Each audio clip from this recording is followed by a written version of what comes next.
Hey guys, welcome back. We are on chapter 22 of the Hypnotists. All right, we're getting down to the nitty-gritty here, guys. Let's see. When we left, Jax told Dr. Mako that he was done. He was leaving, and he walked out of Sienta. Anyways, the good news is that you've got your life back, Tommy commented. A bike messenger hurled by, passing so close on the narrow Brooklyn Bridge pedestrian path that the man's flapping windbreaker stung Jax's shoulder.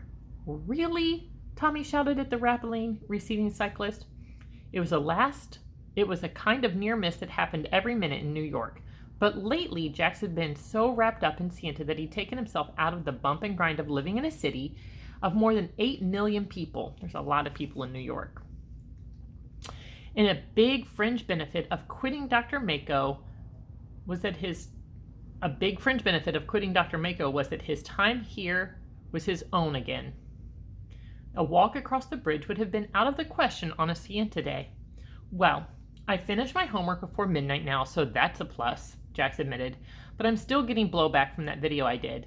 I don't know what Mako's thinking, but I hope he gets a new hobby real soon. Maybe he has dinner parties and you're the entertainment, Tommy joked. Get a load of this guy with the multicolored eyes. They're blue, they're green, they're purple with polka dots. Jax was no longer listening. Over the notes of the intermediate traffic, he could hear the sound of someone in terrible distress, sobbing, as if the end of the world were at hand. Then, perhaps 100 feet ahead, he caught sight of a dark-clad figure darting across the 3 Manhattan-bound lanes on the rail of the edge of the bridge. Tommy saw it too. What's that guy doing? Tommy watched in horror as the man hoisted himself over the barrier and stood poised, trembling on a narrow ledge. A cry was torn from Jax's throat. Don't do it, mister! Come back! Jax and Tommy leaped the divider and dodged across the lanes, ignoring the squeal of brakes and the chorus of angry car horns. Don't jump, Jax shouted. You don't want to do that, Tommy added urgently. They reached the opposite side and approached the jumper, hugging the rail. Don't come any closer, the man warned. Jax halted. Okay, but let's talk about this. There's nothing I want to talk about, the man groaned in despair. I have no choice. Cars continued to whiz by, horns blaring, passing dangerously close to Jax and Tommy. No one seemed to notice that there was a man just a few feet away about to end his own life. Jax tried to be as soothing as possible. There's always a choice, and there's always hope. I know it. But even as he said the words, he realized that he was not up to this task. How could he convince such a sad soul that life was worth living? He wasn't a psychiatrist. He wasn't even an adult. How could he talk this person into choosing life over death? The jumper looked down at the swirling waters of the East River far below and set his jaw with determination. No! Jax howled. The man shot him a frantic glance, and Jax understood exactly what he had to do. He held the gaze, pouring on every ounce of mesmeric concentration he'd ever learned from the likes of Elias Mako. He wasn't at all sure it was possible to get through to someone in this state of desperation. When the faint pip image appeared, he thought at first it might have been more blowback from the video. But no, it was himself on the bridge. Tommy over his shoulder, cars passing way too close behind them. It's working. I can do this. Classic hypnotic technique usually start by instructing the subject to relax, but that wasn't a good idea with the man on a ledge. If he got too relaxed, he might fall. Okay, mister, everything's going to be fine. Your mind is calm, but your grip on the rail is firm. That's the most important thing now. Hang on to the rail. The man's knuckles whitened on the bar. So far, so good. Tommy looked on, pale and wide-eyed. Now, listen carefully. You want to be on this side of the barrier. It's all that's ever mattered to you in the world, so climb over and stand right beside me. Obediently, the jumper swung a leg over the rail and paused uncertainly. Jax was aware of the pip image swinging away from him and Tommy where it faded, stabilized, and then winked out altogether. I've lost him, he thought frantically. The man shivered for a moment, as if shaking from a dream. Then he began to teeter back towards the edge. With a cry of shock, Jax reached out and took a hold of the man's arm. Grab him, he shouted at Tommy. His friend seized the man's other arm and held on for dear life. What happened, he babbled. I thought you hypnotized him to climb back. He got away from me, Jax panted. He was so stressed out that the connection failed as soon as he broke eye contact. Come on, let's pull him over. They pulled with all their might, but the jumper was dead weight, and they couldn't budge him. What are we going to do? Asked Tommy, wild with fear. I'll have to bend him again, Jax decided. Because it worked so great last time? Jax struggled to explain. I'm going to give him a post-hypnotic suggestion. Then I'll wake him up and give him the trigger word for him to climb back on his own. Distraught and confused, the man was harder to mesmerize this time. But as soon as the pip image was firmly in place, Jax implanted his suggestion. I'm going to bring you back in a minute with a snap of my fingers, and you will feel happy and relaxed, but not too relaxed. And when you hear the word pickles, you will climb the rest of the way over and stand beside me. You remember nothing of this except that your life is precious to you. It took Jax every ounce of courage he had to still his shaking hand so he could snap his fingers.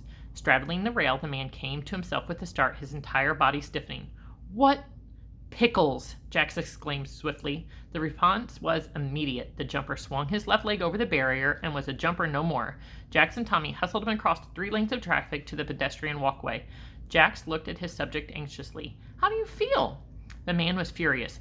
You've got some nerve asking me that. You're the idiot who dragged me through 3 lanes of traffic. You could have gotten me killed. Don't you know life is precious? Moron. And he ran off, still muttering angrily to himself. Tommy faced his friend. Pickles? Jack shrugged. There wasn't time to get creative, and I figured who talks about pickles on a bridge? Anyway, it worked. Tommy whistled with admiration. It sure did. You saved that guy's life. Maybe you should go back to the Institute after all. Jack stopped in his tracks. You're kidding, right? After what I told you about Dr. Mako? Well, you've got to admit you could have never pulled this off without that stuff he taught you, Tommy reasoned. I don't care if he taught me how to perform photosynthesis. He's hypnotized half the U.S. Congress and most of the Fortune 500, and if he gets his way, our next president will be nothing but a puppet on a string held by the great Elias Mako. I'm never going near that guy again. He's poison. Tommy blinked. Dr. Elias Mako has devoted his life to New York City education and is an inspiration to every single one of us. Jax was appalled. What did you just say? Tommy repeated it word for word, and as he did it, it was like he wasn't Tommy anymore. He was a drone, no longer in control of his thoughts. Jack stared at his friend. He got to you. Who? Tommy was mystified. You mean Mako? I've never even met the man. You just said the exact same sentence everybody he bends into loving him. Don't you think I'd know if some Frankenstein knocked on my door and put me under? Tommy demanded. Jax waved in the direction of the former jumper of Storndorf. That guy doesn't know he almost jumped off a bridge, and I hypnotized him twice. No, not until some waiter asks if he wants pickles and he climbs on top of the salad bar. Tommy looked suddenly troubled. So you think Mako bent me and made me forget about it? But why? I'm nobody. You're my best friend. It was a message. He can get to me through the people who are closest to me. I bet that whole business with the jumper was a setup, and he hypnotized you to remind me how much I need him in Sienta. Tommy looked astonished. No chance. What would have happened if we hadn't run over to save that guy?